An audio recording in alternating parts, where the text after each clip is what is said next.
내가 엘리야인 줄 깨달았습니다. 오늘 말씀 제목이에요. 여러분, 엠바고라는 말이 있어요. 이 말이 원래 포르투갈 말인데요. 원래 이 말은 포르투갈이 어딘지 아십니까? 저 스페인의 서쪽, 그 대서양 쪽에 접해 있잖아요. 그래서 이분들은 주로 이제 해양과 접하다 보니까 이런 말이 있는데, 정부가 어떤 상선을 출입하지 못하도록 금하는 거, 혹은 외국 그 배가 출항하지 못하도록 억류하는 거, 여기서 나온 말이 엠바고예요. 그래서 이 엠바고라는 말의 뜻이 억류, 압류 혹은 금수 조치, 수입을 못하도록 하는 이런 말인데, 여기에서 유래해가지고 이것이 언론에 갔을 때는 보도 유예, 지금 이 말을 알았지만 기자가 취재했지만 이걸 보도하지 마라, 언제까지? 매달 며칠 몇 시까지는 보도 금지, 이런 게 이제 엠바고 이렇게 말합니다. 그러니 이제 기자들이 엠바고가 걸렸다 그러면 알고 있지만, 취재도 같이 했지만 날짜 시간 기다리고 있는 거죠. 만약 그걸 어기고 어떤 사람이 자기가 특종을 터뜨리겠다고 미리 취재를 보도해버리면 어떻게 될까요? 자기는 특종을 낼지 모르지만 모든 기자들부터 비난받겠죠. 넌 뭐야? 너만 아는 게 아니고 우리 다 아는데. 그리고 다음에는 그 사람 아마 취재 기회를 박탈당할 거예요. 너는 여기 기자실에 들어오지 말라, 이렇게 되겠죠. 자, 어느 날 예수님께서 제자들에게 엠바고를 걸었습니다. 우리 앞에서 본 대로 변화산 사건, 변화산에서 예수님이 변화되시고 엘리야와 모세가 나타나서 대화 나누시고 거기 빛나는 구름이 임하고 그리고 하나님이 음성이 들렸잖아요. 그 사건 끝나고 산에서 내려오면서 예수님이 엠바고를 걸었어요. 내가 죽었다가 부활할 때까지는 산에서 본 것을 아무에게도 말하지 말라. 이게 정확하게 엠바고입니다. 죽었다가 부활한 이후에는 말하면 됩니다. 그러자 제자들이 대답을 합니다. 아니, 대답하기도 그 말씀에 대한 대꾸로 질문을 합니다. 그러면 어찌하여 서기관들이 엘리야가 먼저 와야 하리라 하나이까? 자, 여러분은 이 말씀 보면서 어떻게 생각하는지 모르는데, 저는 이 예수님 말씀과 제자들의 질문이 매끄럽지 않다고 생각이 들었어요. 왜 예수님이 그 말인데 여기서 그러면 어찌하여 라고 질문을 하는가? 그래서 제가 저처럼 매끄럽게 이해가 안 된다고 생각하는 분을 위해서 설명을 좀 해드릴게요. 첫째, 그러면 어찌하여? 자, 그러면 왜? 그러면 이제 예수님이 말씀하지 말라 하셨거든요. 말씀하지 말아야 합니까? 근데 왜 서기관들은 엘리야가 먼저 와야 하리라고 말씀했죠? 이게 여러분 어떻게 이해되십니까? 저는 고민을 좀 해야 됐는데, 첫째, 그러면 어찌하여? 이 말은 방금 우리가 엘리야를 봤거든요, 산에서. 근데 그 이야기를 사람들에게 알리지 말라고요, 선생님? 서기관들이 이렇게 말, 여러분, 우리는 손에 다 성경책을 들고 있잖아요. 근데 예수님 시대 사람들은 성경책을 손에 갖고 있지 못합니다.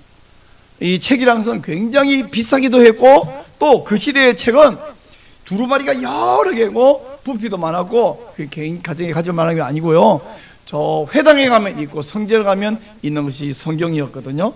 그래서 서기관들이 회당에 가면 성경을 읽어주고 그것을 설명해주고 설교해 주었습니다. 그래서 예수님 시대 이 사람들에게는 서기관의 말과 성경 말씀이 같은 말씀이에요. 우리로 말하면 성경에 이렇게 말했잖아요, 이렇게 할 것을 서기관들이 이렇게 말했다, 이렇게 말하는 거죠. 그러면 서기관들이, 제자들이 어릴 때부터 회당에 다니면서 배웠는데 뭘 말했냐? 서기관이 한 말 가운데 엘리야가 메시아보다 먼저 와야 하리라. 자, 메시아 앞에 누가 온다고요? 엘리야가 오리라. 그런 말을 왜 서기관들이 했습니까? 지금 우리 엘리야 봤는데 엘리야 봤다는 이야기를 해줘야 사람들이 이 예수님이 메시아구나라는 것을 좀 이해하지 않을까요? 잘 믿지 않을까요? 근데 왜 엠바고를 걸어버리십니까? 왜 말하지 말라고 하십니까? 그러면 서기관의 한 말, 즉 서기관이 자기들이 지어낸 한 말이 아니죠. 성경이 말을 했는데, 성경 어디에 엘리야가 먼저 와야 하라는 말이 있을까요? 말라기 4장 5절 6절에 그런 말이 있습니다. 제가 한번 읽어드릴게요. 보라, 여호와의 크고 두려운 날이 이르기 전에 내가 선지자 엘리야를 너에게 보내리니 그가 아버지의 마음을 자녀에게로 돌이키게 하고 자녀들의 마음을 그들의 아버지에게로 돌이키게 하리라. 돌이키지 아니하면 들을 건데 내가 와서 저주로 그 땅을 칠까 하노라 하시니라. 이렇게 말씀이 있습니다. 이게 말라기는 아신도 구약 성경의 마지막 책이 말라기죠. 예수님 시대부터 400년 전에 있었던 선지자입니다.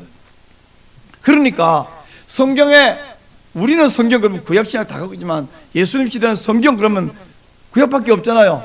즉 성경의 마지막 책인 말라기에서 장차 메시아가 올 텐데 그 전에 누구부터 먼저 온다고?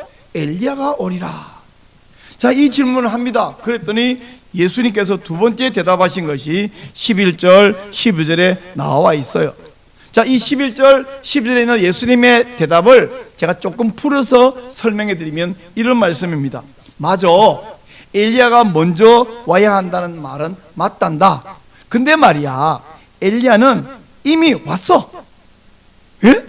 언제 엘리야 왔어요? 좀 전에 변화산에서요? 아니, 그거 말고 엘리야가 왔는데 사람들이 그가 엘리야인 줄을 몰라갖고 무지해서 함부로 대하고 그를 죽여버렸어. 엘리야와 마찬가지로 인자는 예수님이 자신을 메시아로 지칭할 때 인자가 이렇게 말하거든요. 자, 이 엘리야를 사람들이 함부로 무지해서 함부로 대한 것처럼 인자도 사람들에게 고난받고 죽임을 당해야 한단다. 이렇게 말씀했어요. 자, 여러분, 또 이 대화가 자연스럽지 않습니다. 아까 엠바고를 그럴 때 그러면 어찌하여? 라는 질문도 자연스럽지가 않은 것 같았는데 이 두 번째 대답 역시 자연스럽지 않고 어려운 말씀이에요. 언제 엘리야가 왔어요? 언제 엘리야가 죽었어요? 좀 전에 변화산에서 엘리야 본 거는 우리가 확실히 봤지만 엘리야를 그 외에는 본 적이 있었어요? 없었습니다. 이상한 말씀이잖아요. 게다가 엘리야를 사람들이 죽였다고요?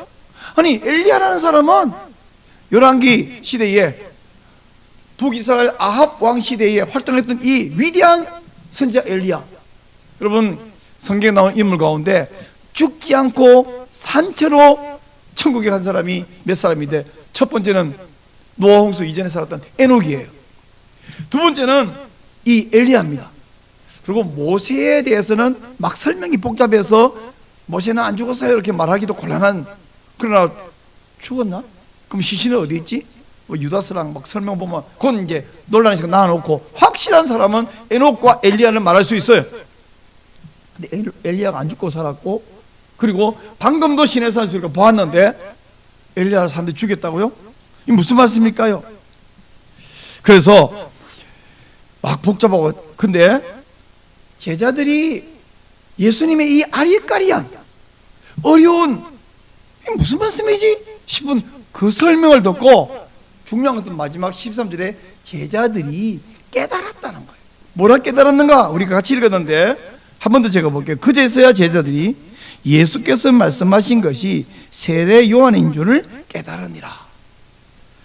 이 말을 제가 좀 설명하면, 아, 선생님, 그러니까 지금 방금 말씀하신 엘리야가 이미 왔다는 그 말씀은 그 아합 왕 시대의 선지자 그 엘리야가 직접 본다는 말이 아니군요.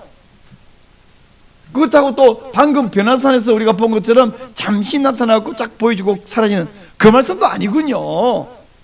말라기 선지자가 장차 엘리야를 보내겠다 하신 하나님 말씀을 예언했고, 방금 선생님이 엘리야가 이미 왔다 말한 그 엘리야는 엘리야처럼 엘리야와 같은 모습을 한 사람이 와서 메시아 길을 연다는 뜻이고, 그러니까 바로 그분은 세례 요한을 말씀하는 거군요. 이렇게 깨달았다는 거예요.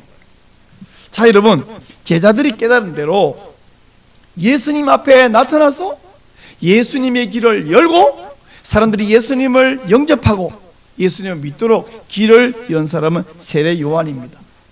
요한은 광야에 나타나서 회개하라 외쳤고 사람들은 그 앞에 가서 죄를 자복하고 또 세례를 받았습니다. 심지어 요한은 요단강에서 예수님에게도 세례를 베풀었어요.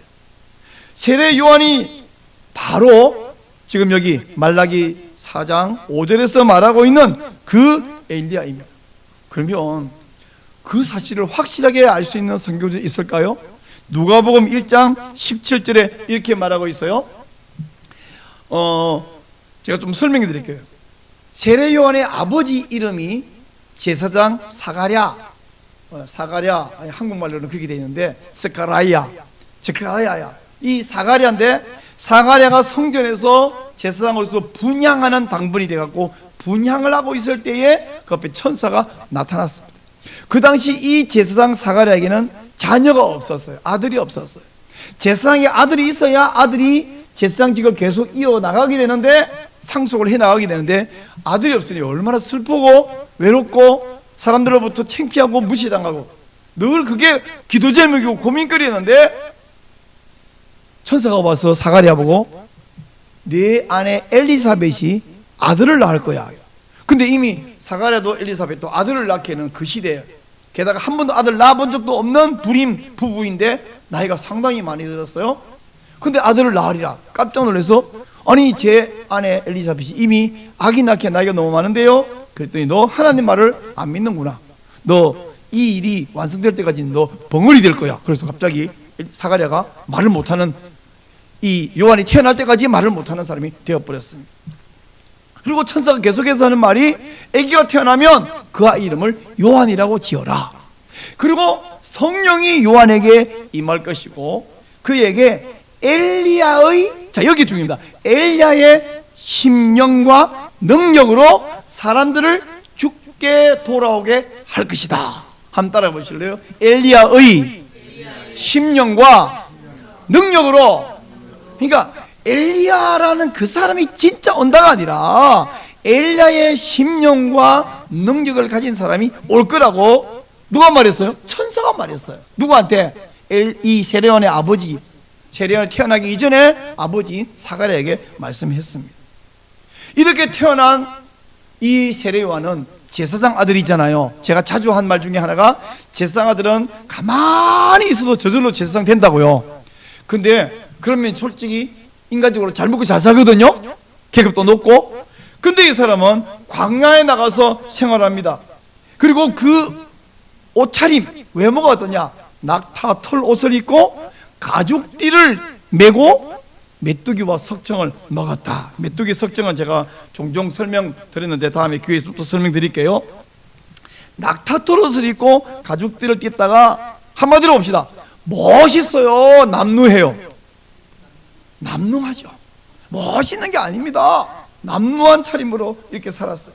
근데 여기서 낙타털 옷을 입고 가죽띠를 띄었다. 이게 바로 엘리야의 모습과 같은 모습이라는 거예요. 그래서 엘리야 이야기를 조금 더 합니다. 엘리야라는 선지자는 어떤 사람이었는가? 제가 오늘 주보에 안에 보면 칼럼에도 써놨고요, 국민일보에도 이 글을 올려서 이미 엘리야 선지자는 틀북숭이었는가? 라는 제목으로 글도 올라가 있는데 그 얘기를 설명해 드릴게요. 엘리야는요, 아합이라는 북이스라엘 왕, 바알 숭배자로 대표되는 그 아합 왕 시대에 활동했습니다. 한마디로 명령했더니 3년 반 비가 안 와버렸고요, 갈멜산에서 기도했더니 하나님이 불을 내려서 제단을 태우기도 하셨고요, 간절히 기도했더니 막 소나기가 내리기도 했고요. 엘리야는 인간적으로 진짜 어마어마한, 요즘 젊은 사람이 하는 말로 어마무시한 사람입니다. 근데 이런 엘리야가 이제 나이가 많았고요, 아합 왕이 죽고 나서 그의 아들 아하시야가 왕이 되었을 때입니다. 이 아하시야가 어느 날 난간에서 무슨 일인지 모르도 떨어져서 굉장히 큰 병에 걸렸어요. 아하시야가 신하들을 누구에게 보냐면 에그론 우상, 에그론 신 바알 세부백에 신하들을 보내면서 가서 이 병이 나을 병인지 죽을 병인지 물어보고 오라고 시켰어요. 신하들이 에그론으로 갑니다. 가는 도중에 어떤 사람이 턱 나타나서 호통을 치면서 이스라엘에 하나님이 안 계셔서 에그론 신 바알 세부백에 물어보러 가느냐? 가서 똑바로 전해라. 아하시야는 죽는다 그래라. 죽는다 그랬는지 뒤진다 그랬는지 내가 모르겠는데 죽는다 그래라. 그래서 놀래갖고 알겠습니다. 그러고는 돌아와서 가는 도중에 어떤 분이 호통치고 돌아왔습니다. 그랬더니 그 사람 어떻게 생겼더냐? 그 사람이 털이 많은 사람인데 가죽띠를 띄었더이다. 자, 다시 들어보세요. 어떤 사람이라고? 털이 많은 사람인데 가죽띠를 떼었더이다. 이 말을 하자 아하시야 왕은 누구 아들이에요? 아합 왕 아들이잖아요. 아합 왕 시대에 엘리야를 너무너무 유명했고 자주 봤죠. 그 말을 듣자마자, 신하들 말 듣자마자 아하시야가 그 사람은 디셉 사람 엘리야다 이러는 거예요. 자, 여러분 소름이 돋지 않습니까? 그 사람 누군데? 이름이 뭔데? 이게 아니라 어떤 사람이냐 했더니 털이 많은 사람인데 가죽띠를 띄었더이다. 그랬더니 그 사람 디셉 사람 엘리야다. 그리고는 아하시야는 엘리야가 말했다면 다른 군소리가 없죠. 그리고 이야기가 끝. 자, 근데 여러분 잘 들어보세요. 엘리야가 어떻게 생겼다고? 털이 많은 사람인데 가죽띠를 띄었다. 그러면 털이 많다. 자, 여러분 털이 많다 그러면 어떤 마음이 딱 떠오르십니까? 사람이 털이 많다고 뭐 생각나세요? 장비가 떠오르죠. 장비. 여기 막 털이 많은 사람. 아니면 뭐 머릿속 쩐지 맞나?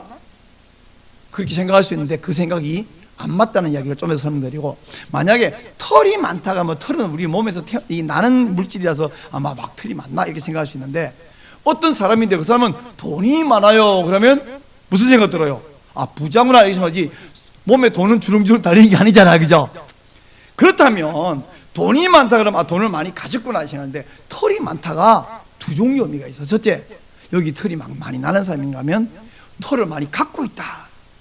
그러면 이제 원문으로 들어가요. 우리 가족들은요, 제가 하도 히브리어 헬라어 자주 하니까 그럼 원문은 어떻게 돼 있는데요? 이렇게 궁금해하네요. 털이 많다라는 말이 히브리어 어떻게 되냐면, 자, 여기 봐. 히브리어로 바알세아르, 그래서 바알세아르. 자, 털이 많다, 바알세아르. 여기서 바알과 세아르 두 단어인데, 바알이라는 단어는 여러분이 아주 많이, 굉장히 많이 들어봤습니다. 언제 들어봤어요? 이스라엘 사람들이 여호와 하나님을 섬겨야 되는데 항상 바알을 숭배해가지고 문제가 됐잖아요. 그럼 저 바알이 신의 이름이구나라는 건 알겠는데, 그 신 이름이 뜻이 있어요. 뜻이 뭐냐면 주, 주인, 주인님, 소유주, 임자, 그런 뜻입니다. 거기서 나와가지고 남편까지 뜻이 있어요. 바알 신을 숭배하는 그 바알의 이름의 뜻이 주인이라는 뜻입니다. 항상 여호와 하나님을 섬겨야 되는데 바알을 주인이라고 섬겨가지고 책망도 받았고 벌도 받았습니다. 근데 히브리어에서 주인, 주님이라는 의미를 가진 단어가 한 개 더 있어요. 그러면 여러분 많이 들어보셨을 거예요. 아도나이라는 말입니다. 이스라엘 백성들이 하나님의 이름을 함부로 안 부르려고 하나님 이름을 써놓고 그 이름을 발음하는 대신 뭐라 부르냐면 아도나이 이렇게 발음했거든요. 그러니까 이스라엘 백성들은 언제나 두 종류의 주인, 하나의 한 주인 이름은 아도나이, 또 한 주인 이름은 바알, 이 두 사이에 갈팡질팡을 하고 있었던 거예요. 갈멜산에서 많은 사람을 볼로 모아놓고 백성들에게 말합니다. 뭐라 그러냐면, 엘리야가 모든 백성이 가까이 나아가 이르되 너희가 어느 때까지 둘 사이에서 머뭇머뭇 하려느냐? 여호와가 만일 하나님이면 그를 따르고 바알이 만일 하나님이면 그를 따를지니라. 이랬더니 백성들이 여호와여! 그런 게 아니라 아무 말을 못하는 거예요. 왜? 야, 아도나이 주인, 바알 주인, 아도나이도 주님, 바알도 주님, 어떤 주님이 진짜 주님이고 어떤 주님이 좋은 주님이 헷갈리고 있는 거예요. 그러면 이럴 때는 다수결로 합시다. 이러면 될까요? 안 되죠. 엘리야가 혼자고 바알 선지는 450명인데 450명과 대기를 해서 이겼지 않습니까? 하늘에서 불이 내려서 제단을 살라버린 그 주인은 바알이 아니라 아도나이였거든요. 그래서 아도나이를 선택하라 그러는데 백성도 선택을 못합니다. 그럴 때 엘리야가 다수결이 다가 아니야, 진리는 따로 있어. 엘리야가 승리했습니다. 자, 그러면 이제 다시 돌아가서 바알 세아르. 근데 바알은 주인, 주님 그런 뜻이라고 말씀드렸고, 세아르는 그냥 쉽게 말해서 털이에요, 털. 자, 성경에서요 털이라는 단어가 처음 등장한 데 어디냐면 창세기 25장 25절인데 거기 누가 나오냐면 에서라는 사람이 나와요. 이삭과 리브가의 아들이 쌍둥이가 나오는데 쌍둥이인데 얘가 일란성 쌍둥이가 아닌가 봐. 너무 달라. 에서는 태어나면서부터 몸도 붉고 그리고 얘가 자라면서 막 털이 엄청 많아. 완전히 털보예요. 그래서 털의 사나이, 털복숭이 되었습니다. 그러면 털이 많은 혹은 털을 가진, 자, 바알 세아르가 사실은 번역상 털이 많다 이렇게 번역되지만, 바알은 주인, 세아르는 털. 그러면 털이 많다는 의미보다 그냥 털이 있다, 정확한 의미는 털이 있는 사람이면, 털이 있는 사람이면 에서처럼 막 털복숭이라고 생각할 수 있겠는데 그렇지 않다는 거예요. 왜 그렇지 않냐 그러면, 털이 있는 이 엘리야는 털복숭이가 아니라 털 옷을 입은, 그래서 털이 있다만 보자마자 털이 보이는 사람이다 이렇게 이해를 해야 되는 거예요. 왜 그러냐면 이 털 옷을 가죽띠로 찔끔 맸지 않습니까? 이 사람하고 이 엘리야하고 누구랑 닮냐? 세리온하고 닮았다는 거예요. 세리온하고. 마태복음 3장 4절. 자, 여러분 여기 마태복음 3장 4절을 보니까 뭐라냐면, 세례요한이 처음 등장했을 때 요한은 낙타털 옷을 입고 허리에 가죽띠를 띠고 음식은 메뚜기와 석청이었더라 이렇게 말했거든요. 이 낙타털 옷을 입고 가죽띠를 띈 이 세례요한하고 지금 이 털이 많고 가죽띠를 띄었더이다 한 그 엘리야하고는 이게 일치가 돼야 돼요. 왜 일치가 돼야 되느냐? 말라기 이 예언이 지금 세례 요한을 통해서 이루어졌다. 방금 제자들이 깨달았죠? 그럼 제자들이 이 자연스럽지 않은 대화 속에서 어떻게 그걸 깨달았는가? 나중에 지금 보세요. 이건 마태복음은 마태가 기록했잖아요. 산에서 그 예수님 말씀 듣고 깨달은 것은 베드로와 야고보, 요한 세 사람입니다. 나중에 이제 마태가 이렇게 물어요. 베드로 사도님, 그때 예수님 그 말씀을 듣고 어떻게 그게 세례요한 줄 아셨습니까? 대단하신데요? 근데 베드로가 제가요 머리가 좋잖아요, 머리가, 이렇게 말했을까요? 아니요. 평소 같으면 그 생각이 안 들었을 텐데 그 순간 쫙 깨달음이 왔어요. 다시 말하면 성령 하나님께서 우리에게 그 깨달음을 주신 겁니다. 그리고 지금 보니까 그 말이 맞죠. 부활하신 이후에 보니까 결국에는 제자들에게 그런 깨달음을 준 것은 바로 성령 하나님이 주셨다 하는 사실을 우리가 알 수 있는 것입니다. 그러므로 지금 예수님께서 엘리야는 이미 왔어, 근데 사람들이 함부로 대해서 그를 죽여버렸어 말한 그 엘리야는 세례 요한이다 하는 사실입니다. 자, 그러면 제자들은 지금 서기요한이 말했던, 다시 말하면 말라기가 예언했던 그 엘리야는 아합 왕 시대 그 사람이 아니라 세례 요한을 두고 말한 거였구나. 세례 요한과 엘리야는 결국 털 옷을 입은 것과 그리고 가죽띠를 띈 것으로 바로 같은 사람을 말하는 것이구나, 이걸 깨달았습니다. 그러면 지금 이 엘리야의 이름으로, 엘리야의 심령으로, 엘리야의 능력으로 백성들을 돌아오게 만든 사람이 세례 요한이라는 사실을 원래 몰랐다가 방금 변호사에서 내려오는 베드로, 야고보, 요한이 알았죠. 그 이후에 다른 제자도 알았죠. 이제 마태복음을 기록해놓은 이 말씀을 보면서 1세기에 살았던 신자들이 세례 요한이 말라기 선자가 400년 전에 말했던, 이제 지금은 한 450년, 460년 지났겠네요. 그때 말했던 그 보내겠다는 엘리야가 세례 요한을 말하는 거구나. 그럼 엘리야는 왜 오지요? 왜 오냐면 메시아의 앞길을 준비하려고 왔다는 겁니다.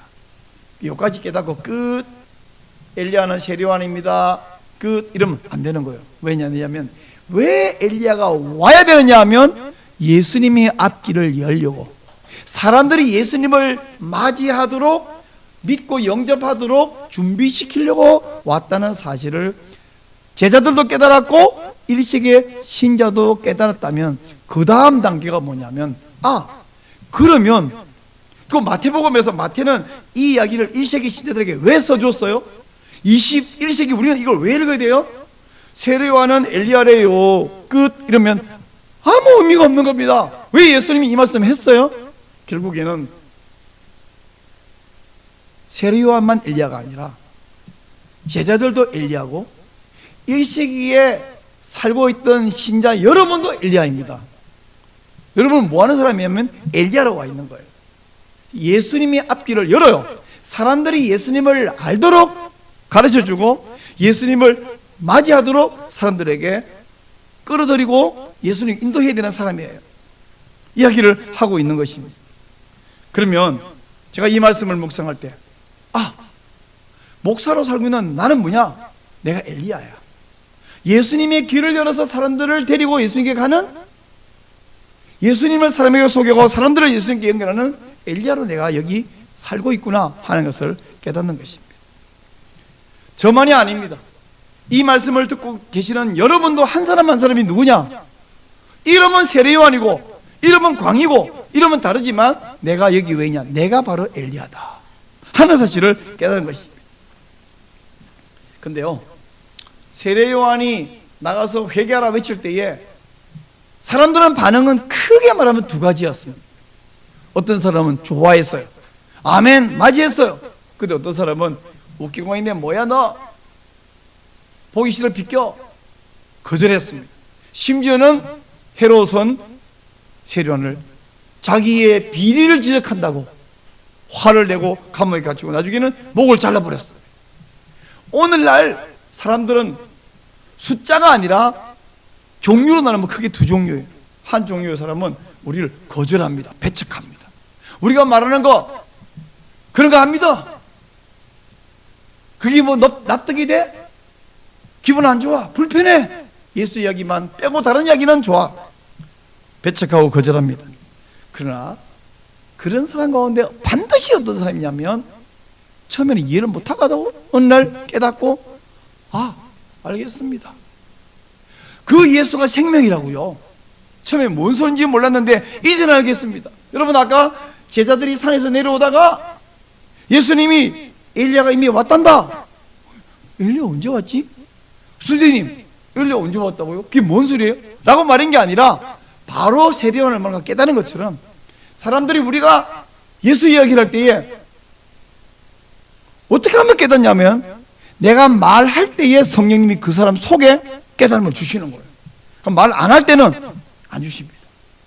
말할 때에 몇 번 말할 때에 그게 정해져 있지 않아요. 그거 모르는 거예요. 한 번 말할 때 딱 깨닫게 해주는 사람은 있을 수 있지만 거의 없습니다. 두 번, 세 번, 10번 계속 말할 때 어느 타임에는 여러분 그 보험을 파는 사람을 요즘은 무슨 설계사 이렇게 말하는데, 자 보험 설계사 맞나요? 모르겠는데 하여튼 자 보험 설계사가 어떤 사람에게 보험을 들으라고 이야기하면 몇 번 말하면 보험을 들죠?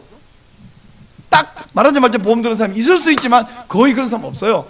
만나 이야기합니다. 오후를 준비해야 되고 사고를 준비해야 되고 뭐 준비하면 좋겠네요. 또 이야기합니다. 이렇게 하면 네가 혹시 어려우면 아프기나 하면 이만큼 혜택이 줘주고 좋겠네요. 그런데 이렇게 한번 들으면 좋아. 뭐 좋겠는데 당장 돈이 날아가니까 좀 싫겠네요. 그러다가 어느 날 자기 친구가 갑자기 암이 걸렸대. 그래가지고 돈을 2천만 원을 탔대. 그 말 듣고 있는데 보험 설계사가 툭 이야기야. 맞아, 나도 그 친구 이야기 듣고 보험 들어야 되나 생각하는데 잘됐다. 그럼 어떡하면 돼? 이래가지고 계약서를 써요. 몇 번째 그 사람이 계약서를 쓰는 본인도 몰라, 설계서도 몰라. 전달하고 너무 똑같아. 아유 목사님, 우리 저 친구는요, 우리 저 누구는요, 아이고 천합수도 그 믿을 그게 아니에요.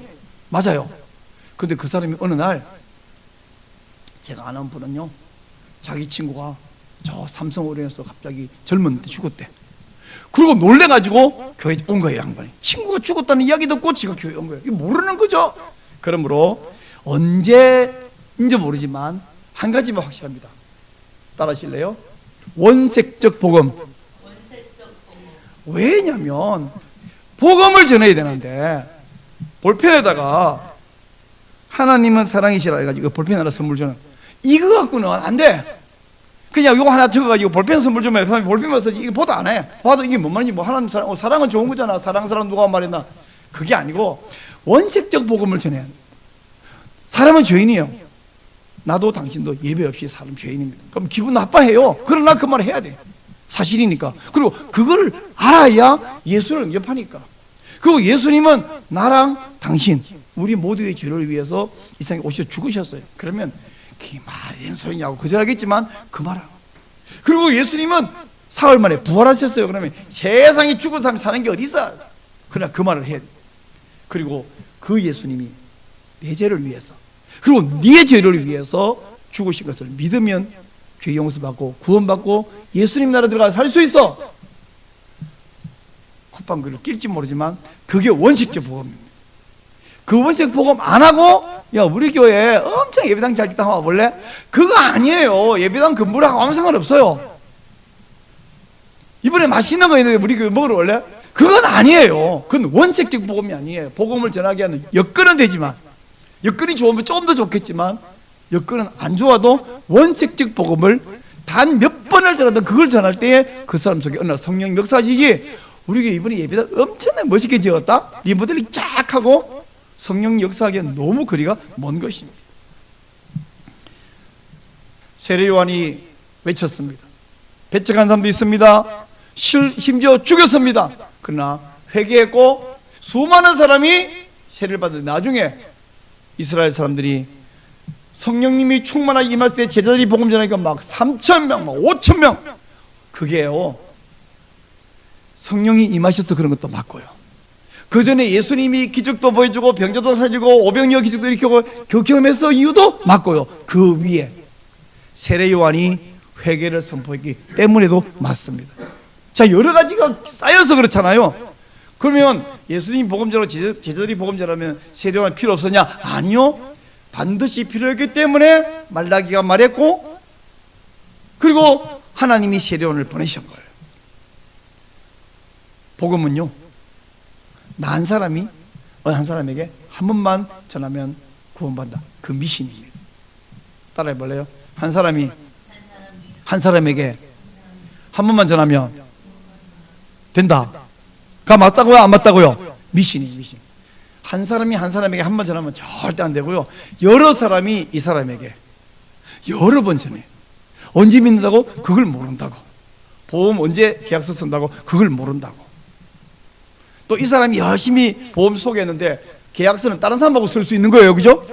근데 보험 설계사는 엄청 억울하겠지만 전도는 우리 교회 오라는데 안 하고 딴 교회 가면 조금 아쉬운 건 있어. 그러나 억울한 건 없어. 천국 가면 되니까.